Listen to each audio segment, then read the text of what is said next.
When people imagine early retirement, they usually picture someone with millions of dollars traveling the world, staying in beautiful places, and living a life without worries. Those stories are everywhere, and they can make early retirement look almost perfect. But there is another version of early retirement that people don't talk about very often. What happens when you retire early with just enough money to cover your basic living expenses? Not enough for luxury, not enough for constant travel, just enough to live a simple and financially independent life. That is the situation I'm in. And today, I want to talk about something I wasn't fully prepared for: loneliness. Not every day, not all the time, but every now and then it quietly shows up. Some people might think the obvious solution is to go back to work. After all, a job gives you coworkers, a routine, and people to talk to. But for me, going back is not the answer. Because even though loneliness can be difficult sometimes, losing my freedom would be far more painful. So in this video, I want to share how I'm trying to build a meaningful life after early retirement, one small step at a time. One thing I've realized is that not all early retirements look the same. If someone has several $1 million, they have many more options. They can spend months traveling from one country to another, meet new people, try different hobbies, and experience new cultures whenever they want. Their lifestyle naturally creates variety. My situation is different. I retired with enough money to cover my family's basic needs. My dividend income pays for our essential living expenses, and that is exactly what I worked toward for many years. I never expected to become wealthy. My goal was simply to own my time instead of selling it every weekday. Because of that, my daily life is much simpler than the lifestyle people often imagine when they hear the words early retirement. Most days are peaceful. I wake up without an alarm. I don't have to sit in traffic or attend meetings. I can decide how I spend my day. And honestly, I enjoy that freedom. But freedom also means something else. There are days when the phone doesn't ring. There are no coworkers stopping by for a conversation. There are no office lunches or casual discussions in the hallway. When you leave full-time work, you don't just leave your job. You also leave a routine that has quietly shaped your social life for years. That can feel strange at first. I'm not saying I'm lonely every day. Most of the time, I'm perfectly happy living a quiet life. But every now and then, there are moments when the house feels a little too quiet, and I notice the absence of the daily interactions that used to happen without me even thinking about them. I think this is a part of early retirement that doesn't get discussed enough, especially for people who retire on a modest budget instead of a massive fortune. Financial independence solves many problems.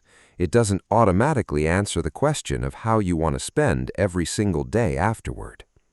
So, does that mean I regret early retirement? Not at all. In fact, whenever I experience those occasional moments of loneliness, I remind myself of what my old life looked like. For years, my schedule was controlled by my job.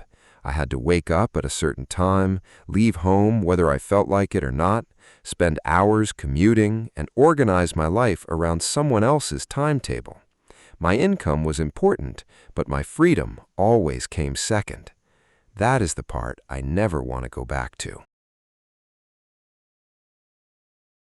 Some people might say, why not just get another job? It would solve the loneliness. Maybe it would. But it would also bring back the one thing I worked so hard to escape. I didn't retire early because I hated working. I retired because I wanted control over my own time. Those are two very different things. Today, I can decide what my day looks like. If I want to spend an afternoon reading, I can.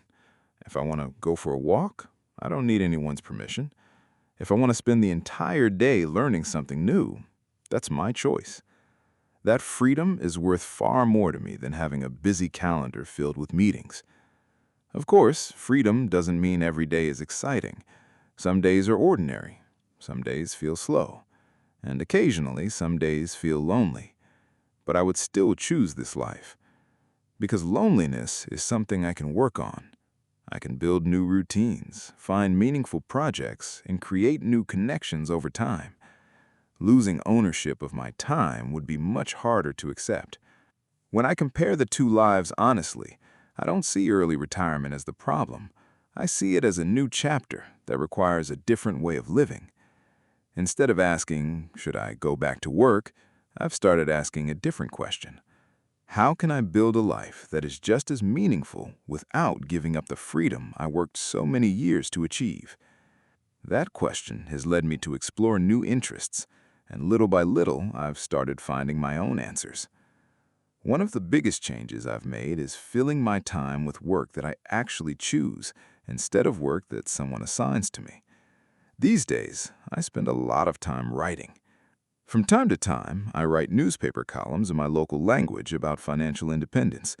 I enjoy taking ideas that once changed my own life and explaining them in a simple way that other people can understand. I don't see it as a job. I see it as a way of giving back. Recently, I also started working on a book. It's still in the early stages, so I don't know exactly when it'll be finished, but I like the process itself. Writing forces me to organize my thoughts, reflect on my own experiences, and think more deeply about what financial independence really means, beyond numbers and investment returns. This YouTube channel has also become a meaningful part of my routine. People often see the finished video, but they don't see everything that happens before I upload it. Planning topics, writing scripts, creating thumbnails, checking details, etc. In many ways, this channel has become one of my creative projects. It gives me a reason to keep learning, to keep improving, and to share ideas with people who are interested in the same journey. None of these activities make my life feel rushed like my old job did. Instead, they give my days structure without taking away my freedom. And I think that's an important difference. I'm not trying to stay busy simply to avoid loneliness. I'm trying to spend my time doing things that feel meaningful to me. The interesting thing is that once I stopped asking, how do I fill my day, and started asking, what kind of work would I choose if nobody required me to do it, the answer slowly became clearer. For me, that answer turned out to be writing, creating, and sharing ideas.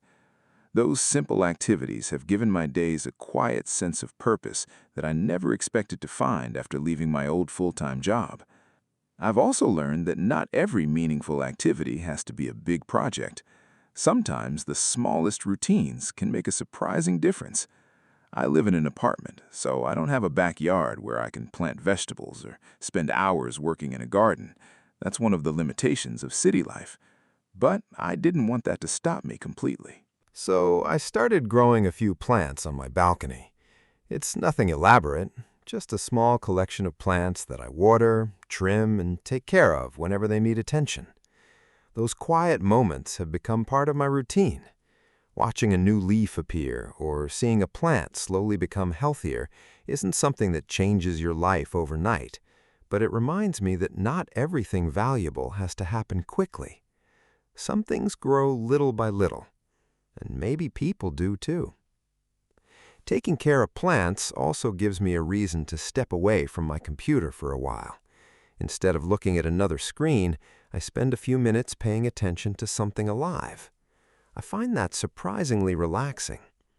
It's a simple hobby, but simple doesn't mean unimportant. One thing early retirement has taught me is that happiness doesn't always come from exciting experiences.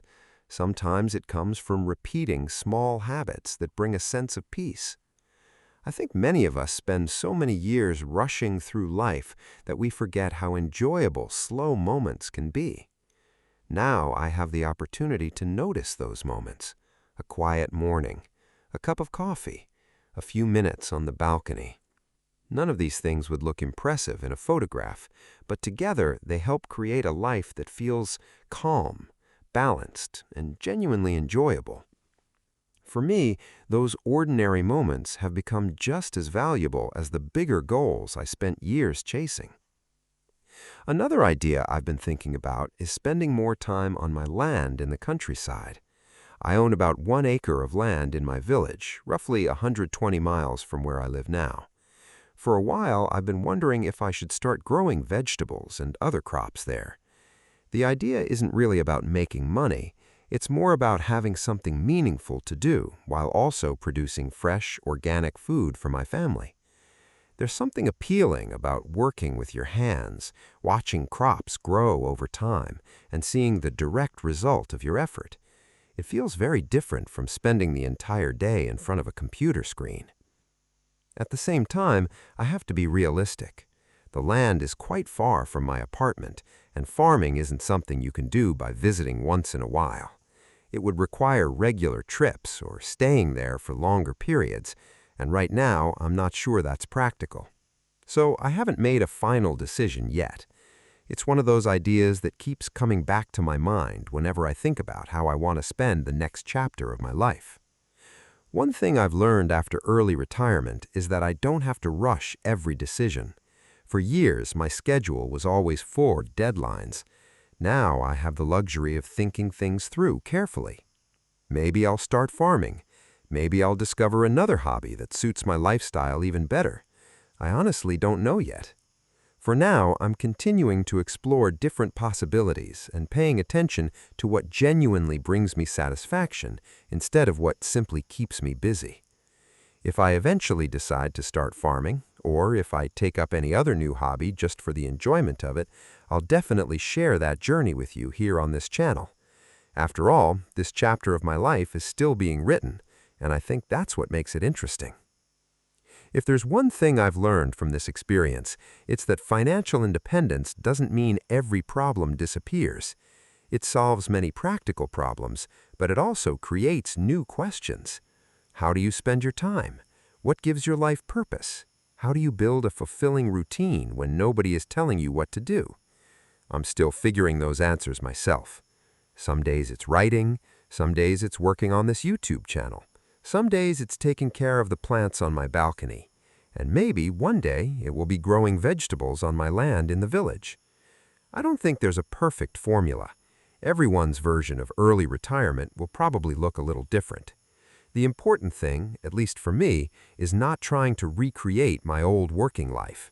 It's creating a new life that fits the freedom I've worked so hard to achieve. As I discover new hobbies, new routines, or even new mistakes along the way, I'll continue sharing them here with you. Because this channel isn't just about reaching financial independence, it's also about learning how to live after you get there. And I think that journey may be even more interesting than the destination itself. Thanks for watching, and I'll see you in the next video.